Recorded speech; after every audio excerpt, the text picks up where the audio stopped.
Medical Sciences, Hyderabad. I would like to discuss on hypercoagulable state.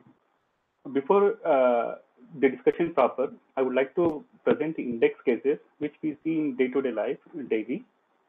Case number 1. The 36-year-old diagnosed case of unprovoked left level DVT who completed the course of anticoagulation 2 months back, now presented to the ER with the generalized pain abdomen and melena for past 2 days. Patient was evaluated by CMO and referred the case to surgical gastro department. The surgical gastro resident evaluated the case. On examination, per abdomen was soft.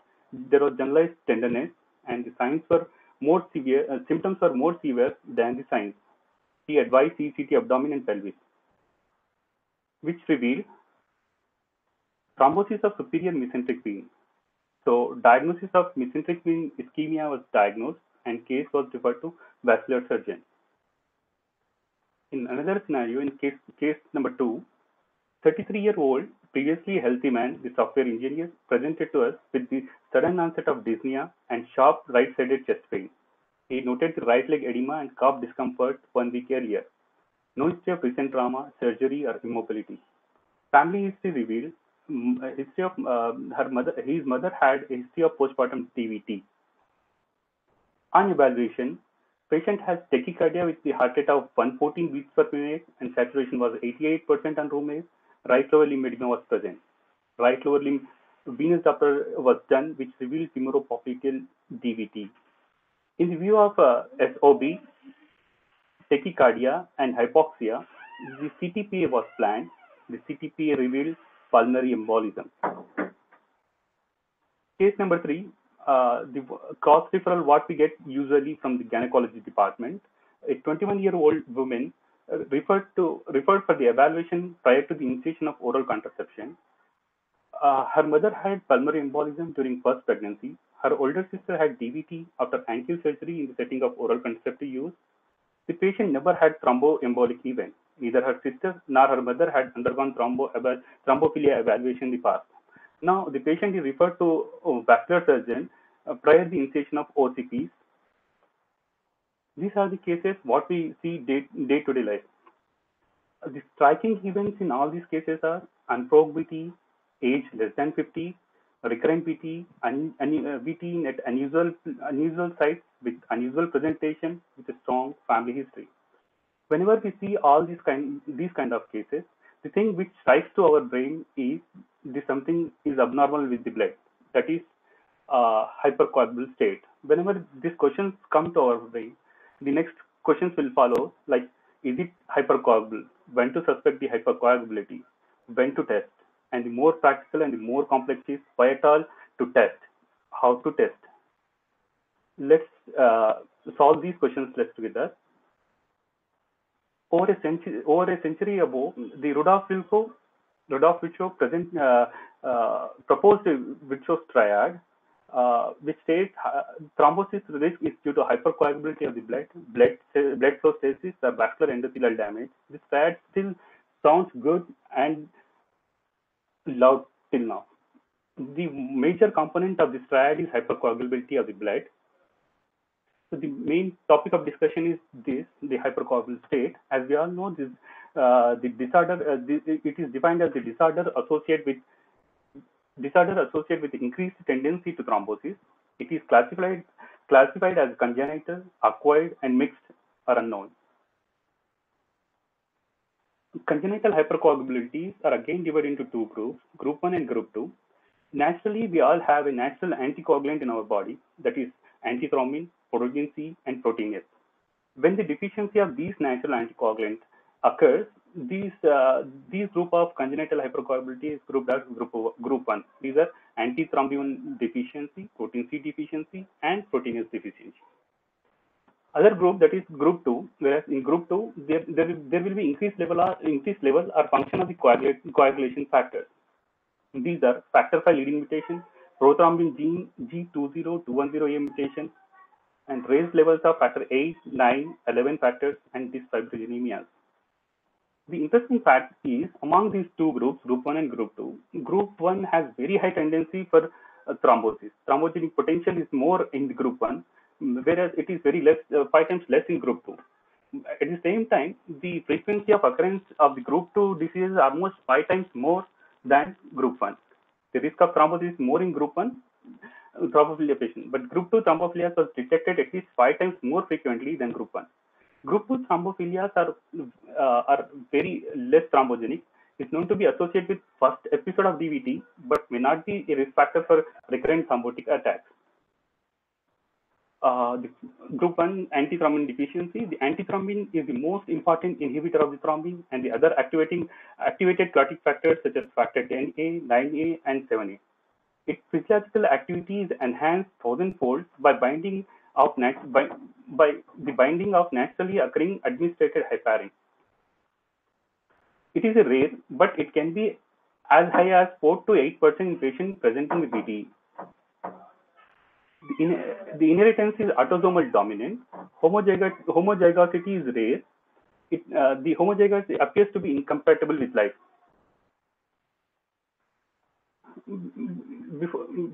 Before proceeding to further, the biochemistry of the antithrombin is antithrombin contains two active sites. One site to bind with the thrombin, another site for the binding of the heparin. These antithrombin deficiencies further divided into type 1, type 2, type 3. Type 1, there is a whole, the patient will have the quantity of the protein will be decreased. That is type 1. Type 2, there is a defect with the active site, where it binds to thrombin. In type 3, the defect will be at heparin binding site.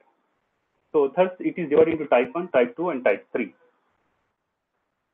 Coming to protein C and protein S deficiency, this diagram will explain the whole pathway of the protein C and protein S, even factor V Leiden. Whenever the coagulation cascade is initiated, the excess of the thrombin, whenever the excess formed thrombin binds with its naughty friend, I call it naughty friend thrombomodulin. When the excess of thrombin will bind to thrombomodulin, which is present at endothelium, the combination of thrombin, whenever thrombin binds to its naughty friend thrombomodulin, it changes its activity from coagulant property to anticoagulant property by activating protein C to activated protein C. This activated protein C, along with its friend protein S, inhibits activated factor V. This activated factor V is the most important factor in coagulation pathway, which forms the thrombin. Thus, whenever there is a deficiency of protein C or the protein S, this pathway will hinder, leading to excess of thrombin generation. The excess of thrombins lead to more thrombogenic potential and thrombosis. Genotypically, the protein C deficiency and the protein S deficiency are two different entities, but phenotypically both are the same, because the pathway is similar. So protein C and protein S deficiency will present similarly. This is a clinical case scenario. The vascular surgeon on call got a call at night from the NICU stating that neonate born in the morning developed the skin necrosis and limb ischemia. Initially, the patient was referred to dermatologist. Dermatologist saw the baby and asked vascular surgeon opinions. This was the clinical scenario. These cases, unfortunately, sometimes we have to face these kind of cases. This is basically Purpura fulminans. This baby is homozygote for protein C or protein S deficiency. It is characterized by diffuse microvascular thrombosis of the skin or systemic organs. The immediate treatment of this condition is with heparin, plasma, or protein C and protein S concentrate. The another scenario, just a minute.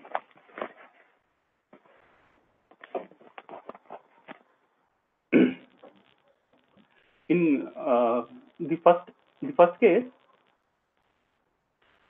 it is a post-op case of umbilical hernia.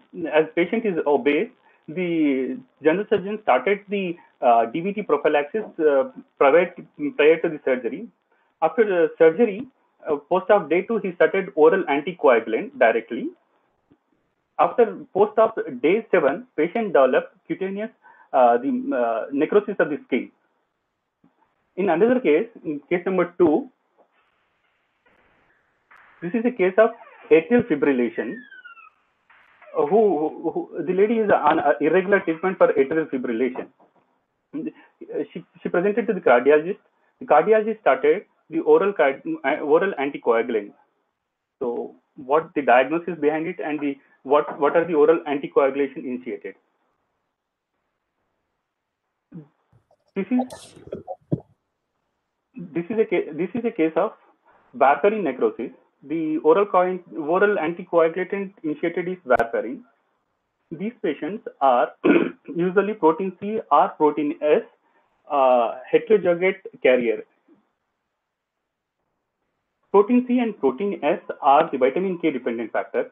Warfarin is warfarin along with the other anticoagulant. It inhibits the protein C and protein S.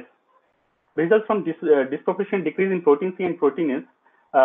And moreover, these heterozygotic patients will have already the low quantity of protein C and protein S. The warfarin still decreases it, leading to the thrombotic complications like this. The treatment in these cases is first we have to reverse with vitamin K, heparin, and fresh frozen plasma. This condition can be prevented with proper overlap of heparin, using another oral anticoagulant, or using low dose of warfarin. Let's revise again the protein C pathway. Whenever the coagulation cascade is started, the excess of the thrombin, will bind with this norepinephrine thrombomodeling. It changes its nature to from the coagulant property to anticoagulant property by activating protein C to activated protein C. These activated protein C along with protein S inhibits factor 5A, activated factor 5A. But few people like almost 10% of the European population have a variant form of factor 5A. It is known as Leiden mutation. It is a point mutation where it is resistant to lyse by this activated protein C and protein S complex. ये factor 5 leading जो किसी की बात की नहीं सुनता है जो कहते हैं ना it doesn't lyse with these complexes. Inside the pathology is the factor 5 Leiden is why it is resistant is it is a point mutation. Actually, the lysing point lies at 506 where arginine is present.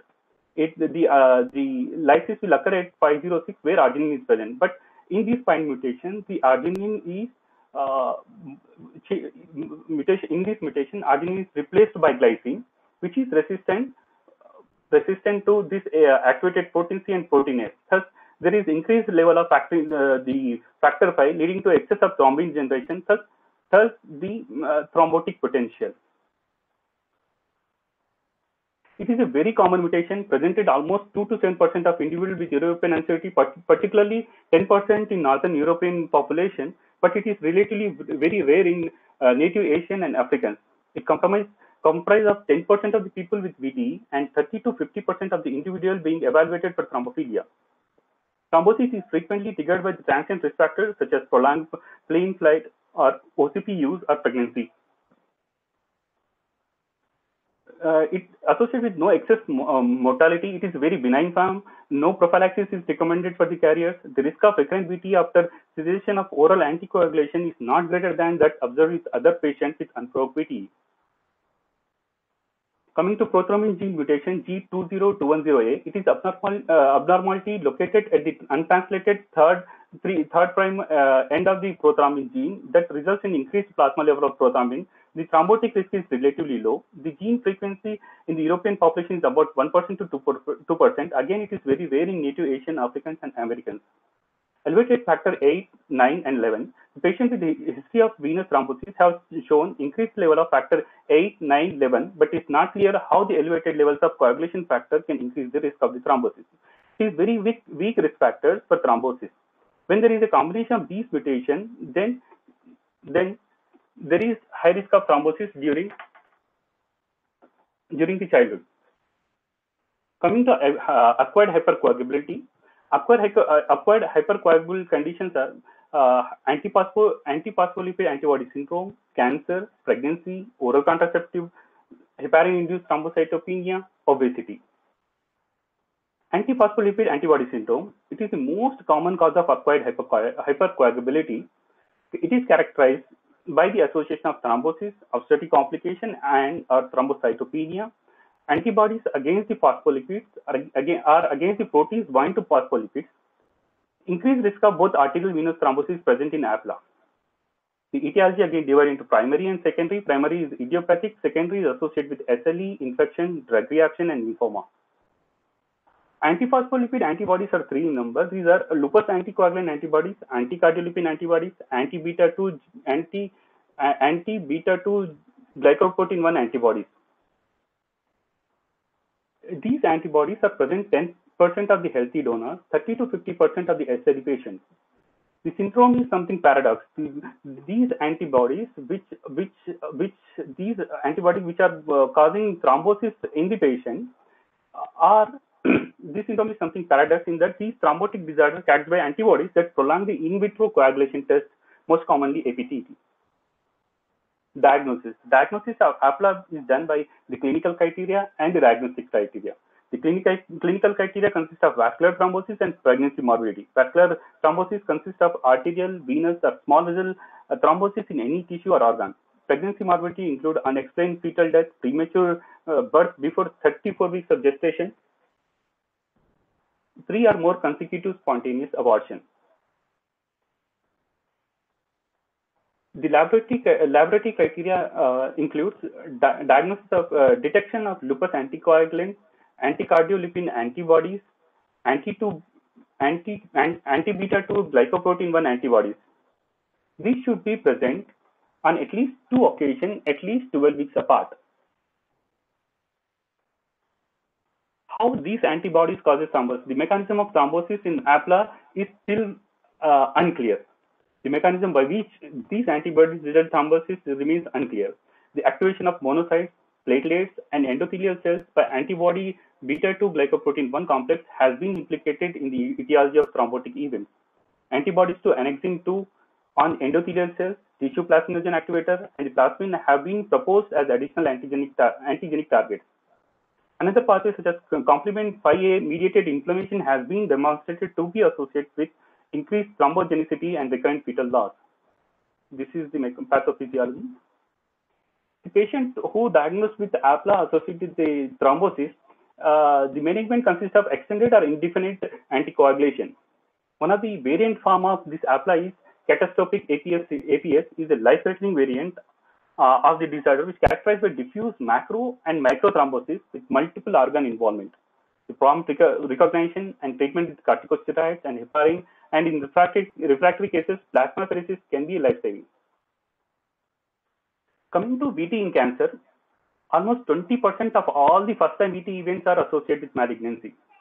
10% of the patients who we diagnose VT in our OPD eventually we will be diagnosed with malignancy in 1 to 2 years.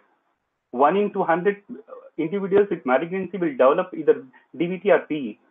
These patients have 4-fold high risk than without malignancy patient. 1 in 7 cancer patients who dies in the hospital is due to pulmonary embolism. These data tell us about the severity of the problem.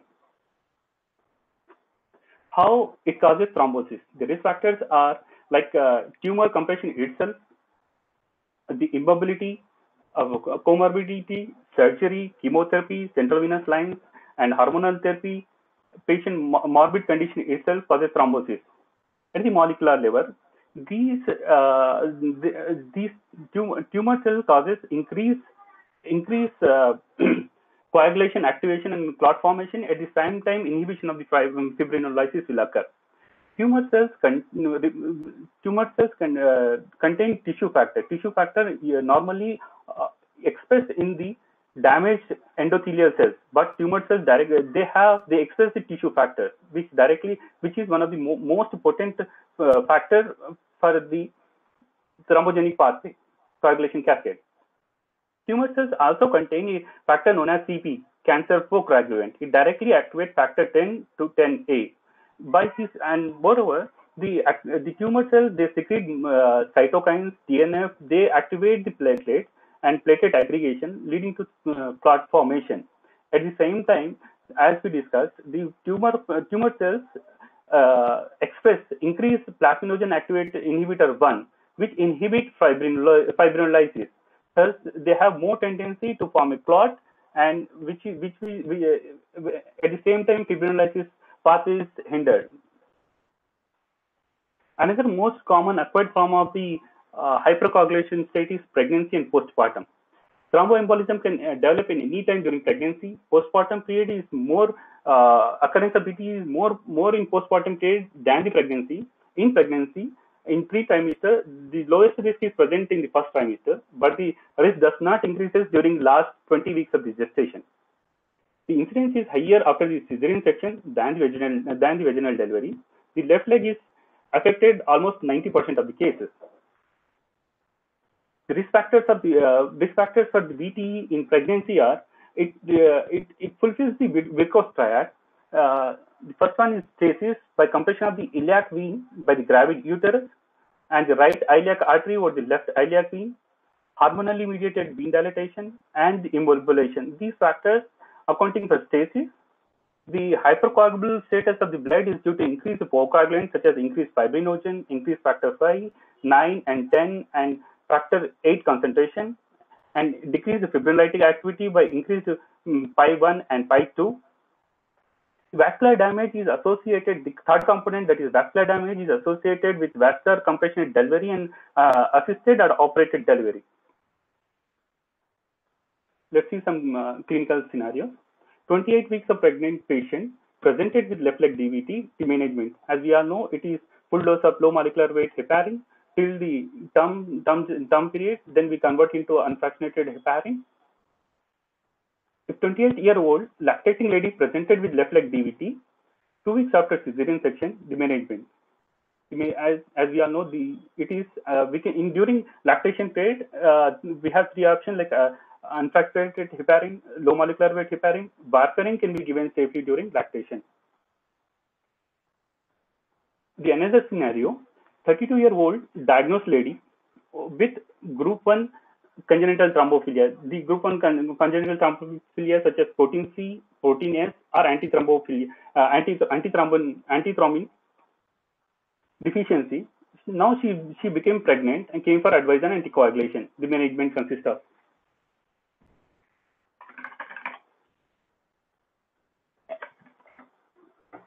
Sir, am I audible, sir? Yes, if you're not audible, I'll interrupt you. Oh, okay, sir. So in this case, as we discussed earlier, the group 1 congenital thrombophilias are highly thrombogenic, have a highly thrombogenic potential. So we should consider for both anti and postpartum prophylaxis, even if they have not had previous thromboembolic events. In another case scenario, a 32-year-old diagnosed lady with antiphospholipid antibody syndrome now became pregnant and came for advice on anticoagulation. As we discussed, APLA is the most common form of acquired hypercoagulable state. So we already discussed like it is associated with recurrent fetal loss and arterial and venous thrombosis. If this patient, diagnosed case of APLA, came for anticoagulation, we should consider for both anti and postpartum prophylaxis, even if they have not had previous thromboembolic events.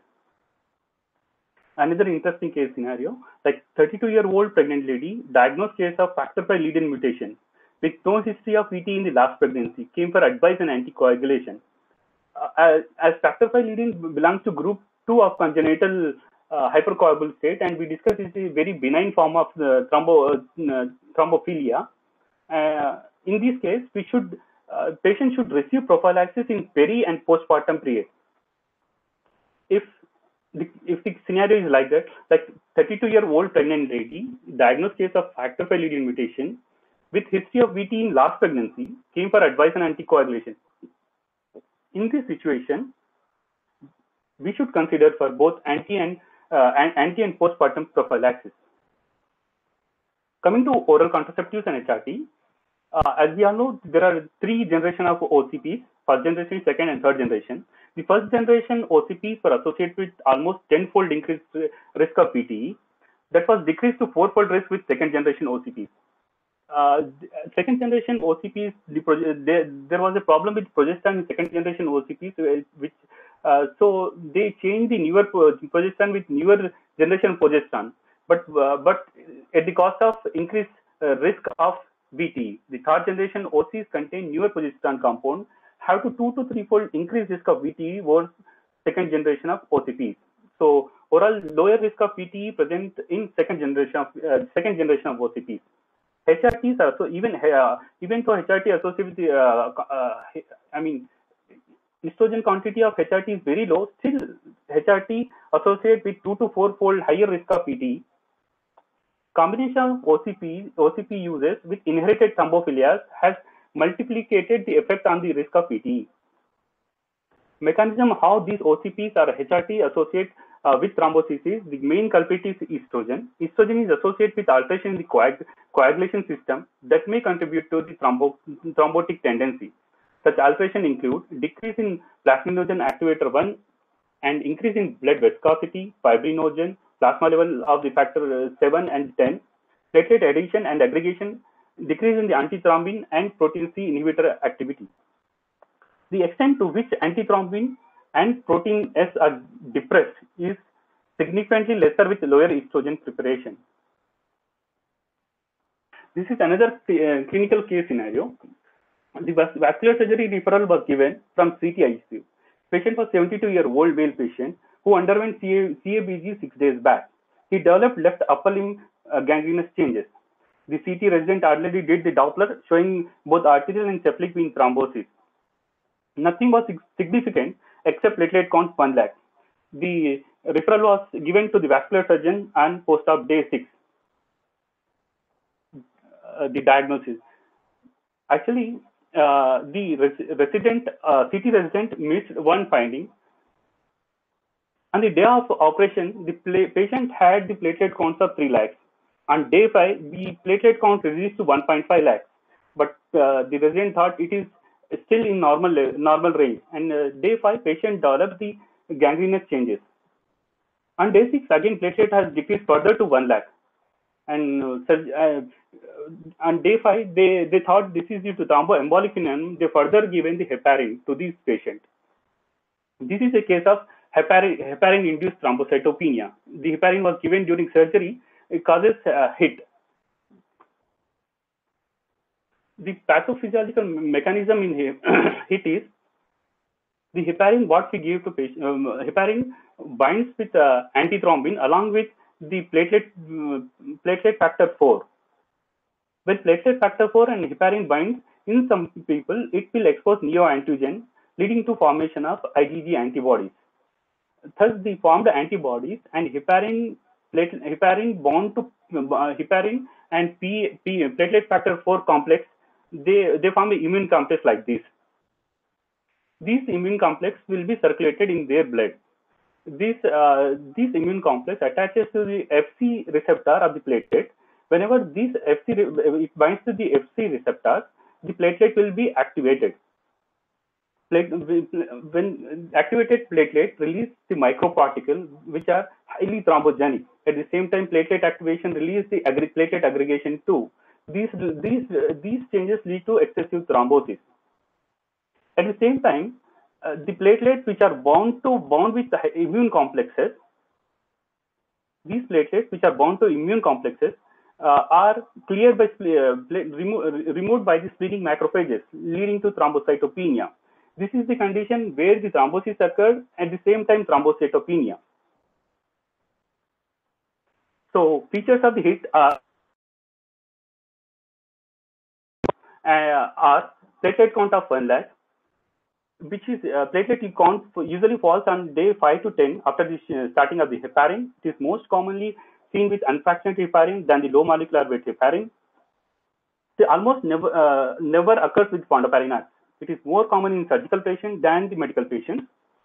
It is more common in women than the men. Venous, it is more common in women as it is a immune-mediated reaction. Venous thrombosis is more common than the arterial thrombosis. The next thing which comes to our brain is when to suspect HIT.